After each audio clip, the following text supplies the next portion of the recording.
I'm standing beside a Bluthner piano that we just finished, and it's going to its new home next week. But I wanted to talk about it because it does have some unique features on it that you won't come across all the time. Yes, hello, I'm Jim. And what we have here is a 1906 Bluthner grand piano. It's about 6 foot in length, and it's been totally restored. It includes a new soundboard, a new bridge cap, and also we've gone through the new key tops as well, and Bluthner patent action.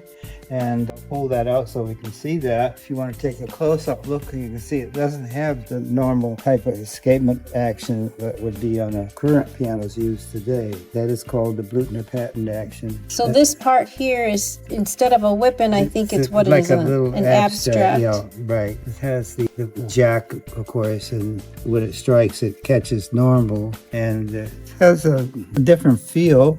But many pianos like this feel. For instance, in the early 1900s, this action was very popular. So is this a different regulation than the modern action? Well, the points are the same because you have the hammer travel distance and the let off, but the regulation points, because it has no, can't think of what the word is, action part. This is actually just a lever. If you can see on the back side of that, it doesn't have modern action that a Steinway would have, or even a Bluthner today would have. But it does have a hammer shank and the back checks. That part would be the same. As it plays down, it catches.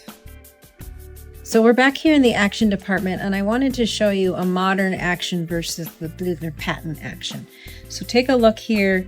I've got an action pulled out of a piano, and we have the components. Here's the keys, of course, and the action stack. And this is where the moving parts are. So this is the hammer, shank, and flange. You've got your knuckles here. This is a whipping, your back check, and your jack.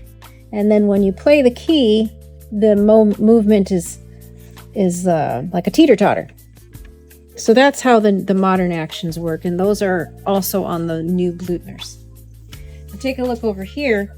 We have a patent action. This is the abstract that you see on the Bluthner, and it still has that leverage. It still is, the back check is the hammer is still being kicked up when you hit the key, but the mechanism here is completely different. There's no whipping.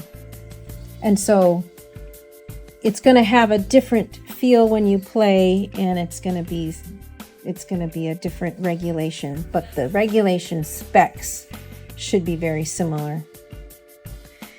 So we're going to take a look at a Steinway & Sons piano this morning because I want you to see what you'll normally find on a piano versus the Bluthner that we just restored and that we're talking about today. So this is the bridge that you will find. This is the treble bridge. It extends all the way down, and then there's a second bass bridge. And that's where the strings are going from the pins across the bridges. They're actually touching the bridge, and then to these pins here. So on the Bluthner, you're going to see that there is an extra bridge just for that aliquot raised fourth string. So is there anything else about this piano that makes it unique? The fourth string is putting another bridge on just for the fourth string, which is actually not struck. It's only a sympathetic vibration. It has its own damper as well in the area where the dampers are, but it goes all the way up to the top. Up to the top 88, and it starts at just the top two sections. It amplifies the second partial mostly, because when it's tuned,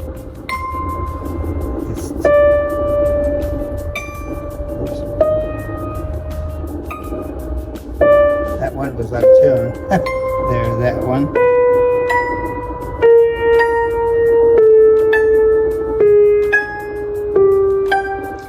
So the fourth string is stimulated to vibrate through resonance of the three strings that are struck, which results in an acoustical system enriching the overall spectrum.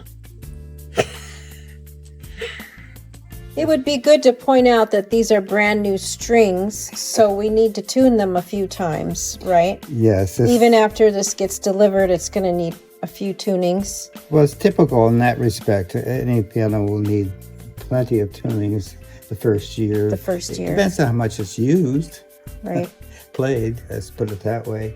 Piano that just out of the shop and probably needs tuning again. Yes. And So let's talk about this. This looks different to me. This pin block has... well, it does have a surface on it. It's a brass surface plate. And then, of course, it has the holes for the tuning pin. And this is the technician's delight. It's a little more things to do. But it's a brass plate, and according to this, it can be cleaned up and look beautiful. So it's not an open face because there's a brass plate, but if you took that off, it would be the pin block is directly under correct. that. The pin block is directly. The plate is just a few millimeters thick, about 1/8 of an inch. And I see this is a beautiful, is this a rosewood finish? This is rosewood, and it's a period of the styling of that period. And notice the grain, if you can see it. Yep, you can see it. It's beautiful. And I think that's the Kaiser Wilhelm style leg.